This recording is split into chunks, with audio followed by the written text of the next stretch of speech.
ڈرامے کی 17ویں قسط میں کچھ یوں ہوتا ہے کہ ایمن کی ماں کو پتہ چلتا ہے کہ ایمن ایک لڑکے سے دوستی ہے، تو وہ اس سے کہتی ہے کہ اس کو گھر پر بلاؤ تاکہ ہم اس سے بات کر سکیں۔ ایمن اس کو گھر میں بلاتی ہے اور جیسے اس گھر میں بٹھاتی ہے، اس کی ماں اس سے کچھ سوال جواب کرتی ہے کہ اچانک ادھر ہی شامیر آ جاتا ہے۔ شامیر جیسے ہی اپنے دوست علی کو دیکھتا ہے تو غصے سے بھڑک اٹھتا ہے اور اس سے لڑنے جھگڑنے لگتا ہے اور اسے دھکے دیتا ہے گھر سے نکالنے کے لیے۔ ایمن اور اس کی ماں دونوں اسے روکنے کی کوشش کرتی ہے لیکن شامیر اسے گھر سے نکال دیتا ہے۔ رات کو جب ظفر اور خالد کھانا کھا رہے ہوتے ہیں تو وہ گھر کے ماحول کو کچھ خاموش محسوس کرتے ہیں، تو ظفر اپنی بیوی مائرہ سے پوچھتا ہے اس کے متعلق۔ پہلے تو کچھ نہیں بتاتی لیکن پھر سب کچھ بتا دیتی ہے۔ ظفر جا کے شامیر سے بھی پوچھ لیتا ہے، وہ بھی اسے سب کچھ بتا دیتا ہے اور پھر گھر میں پورے ہنگامہ کھڑا ہو جاتا ہے۔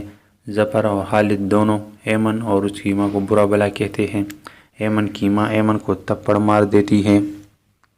شامیر ایمن سے اس کا موبائل بھی چھین لیتا ہے لیکن ایمن علی کا نمبر ایک کاغذ پر لکھ لیتی ہے اور چھپا لیتی ہے۔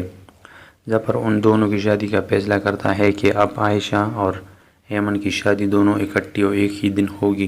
ایمن کی شادی برادری میں ہوگی اور عائشہ کی شادی شامیر کے ساتھ ہوگی۔ اس طرح دوسری طرف مائرہ اپنی ماں کو فون کرتی ہے اور اس سے کہتی ہے کہ بھائی کے جاوید کو سب کچھ بتا دیجئے کہ شاہینہ مجھے بلیک میل کر رہی ہیں۔ تو شام کو جب جاوید آتا ہے تو اس کی ماں اسے سب کچھ بتا دیتی ہے کہ کیسے شاہینہ مائرہ کو پیسوں کے لیے بلیک میل کر رہی ہے۔ جاوید یہ سب کچھ سن کر بہت غصہ ہو جاتا ہے اور جیسے ہی شاہینہ گھر میں آتی ہے تو اس سے لڑنا جھگڑنا شروع کر دیتا ہے اور اسے صاف صاف کہہ دیتا ہے کہ اگر تم نے اپنے رویہ نہ بدلا تو میں تمہیں چھوڑ دوں گا اور تمہیں طلاق دے دوں گا۔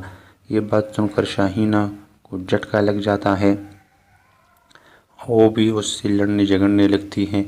جاوید گھر سے نکل جاتا ہے اور جب چند گھنٹے بعد آتا ہے تو اس سے کہتا ہے کہ میں نے نئے گھر میں ایڈوانس دے دیا ہے، میں یہ گھر چھوڑ کے جا رہا ہوں۔